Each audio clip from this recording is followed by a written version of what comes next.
നാരായണായ വിദ്മഹേ വാസുദേവായ ധീമഹി തന്നോ വിഷ്ണുഃ പ്രചോദയാത്. ശ്രീ വിഷ്ണു സഹസ്രനാമം വന്ദന ശ്ലോകം 8. ശ്രീവൈശമ്പായന ഉവാച ശ്രുത്വാ ധർമാനശേഷേണ പാവനാനി ച സർവശഃ യുധിഷ്ഠിരഃ ശാന്തനവം പുനരേവാഭ്യഭാഷത.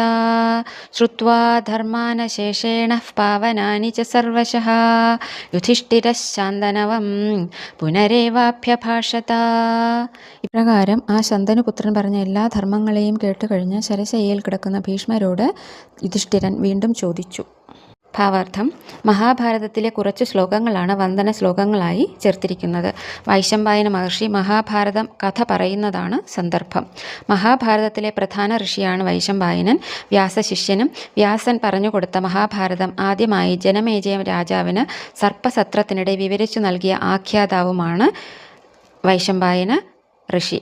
മഹാഭാരതത്തിൽ ഉള്ളത് മാത്രമേ മറ്റ് എവിടെയും ഉള്ളൂ എന്നും മഹാഭാരതത്തിലില്ലാത്ത ഒരു കഥയും കാണാൻ കഴിയില്ല എന്നും പറയുമ്പോൾ 5000 വർഷം മുൻപ് പറഞ്ഞു വച്ച ജീവിതമാണ് ഇവിടെ ആവർത്തിക്കപ്പെടുന്നതെന്നും അന്ന് അത് എങ്ങനെ പരിഹരിച്ചു എന്ന് ആലോചിച്ചാൽ ഇന്നത്തെ ജീവിതം സുഗമമായി കൊണ്ടുപോകാം എന്നും മനസ്സിലാക്കാം.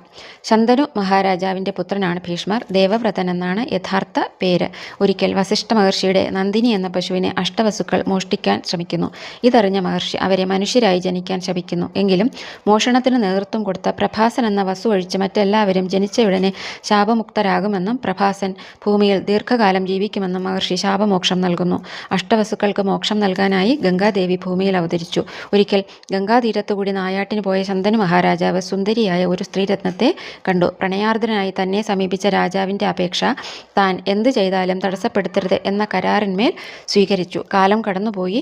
7 കുഞ്ഞുങ്ങളെ ഗംഗാനദിയിലെറിഞ്ഞ് കൊലപ്പെടുത്തി. 8ാമത്തെ കുഞ്ഞിനെ നദിയിലെറിയാൻ തുടങ്ങുമ്പോൾ രാജാവ് എതിർത്തു. കരാർ ലംഘിച്ചതുകൊണ്ട് പുത്രനെയും കൊണ്ട് രാജ്ഞി അപ്രത്യക്ഷയായി. യുവാവായി എല്ലാ വിദ്യകളും അഭ്യസിപ്പിച്ചതിന് ശേഷം രാജാവിന് തിരികെ ഏൽപ്പിച്ചു.